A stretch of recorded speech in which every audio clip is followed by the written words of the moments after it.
Ahmedabad crime branch દ્વારા ઓરિસ્સાથી આવતા ટ્રકમાં કુલ 65 લાખનો ગાંજો ઝડપાયો હતો। 43 લાખનો ગાંજા સાથે 7 આરોપી ઝડપાયા હતા તથા કુલ 194.850 ગ્રામ ગાંજો ઝડપાયો હતો। આ 7 આરોપીમાંથી 2 આરોપી ધરમપુર ઓરિસ્સાના છે અને તે આરોપી ત્યાંથી ખરીદી કરી અમદાવાદ ખાતે પહોંચાડતા હતા।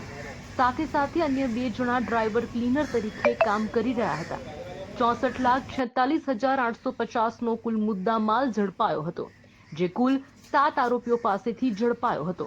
ઓરિસ્સાથી આ ટ્રક અમદાવાદ ખાતે લાવી રહ્યા હતા। 194.850 ગ્રામ ગાંજો ખુલ્લા બારદાનમાં લાવ્યા, જેથી તે ન ઓળખાય તે રીતે લાવ્યા હતા। પોલીસનું કહેવું હતું કે લાંબા સમય બાદ આટલી મોટી સંખ્યામાં ગાંજો ઝડપાયો છે।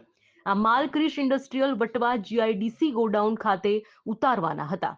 कुल 194.850 કિલોગ્રામ 200 કિલો જેટલો ગાંજો, કિંમત ₹42,86,700 નો અને અન્ય આઈશર ટ્રક અને મોબાઈલ સહિત કુલ 64,45,000 નો મુદ્દામાલ સહિતનો જથ્થો પકડવામાં આવેલો છે।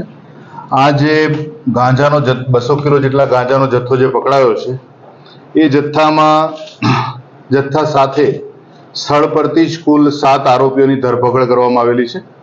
આ 7 આરોપી પૈકી મુખ્ય જે આરોપી જે છે એ છે મણિગડન સુબ્રમણ્ય મુદલિયાર, જે અમદાવાદ ખાતે હાથીજણ વિસ્તારમાં રહે છે, અને કુમાર અરુણ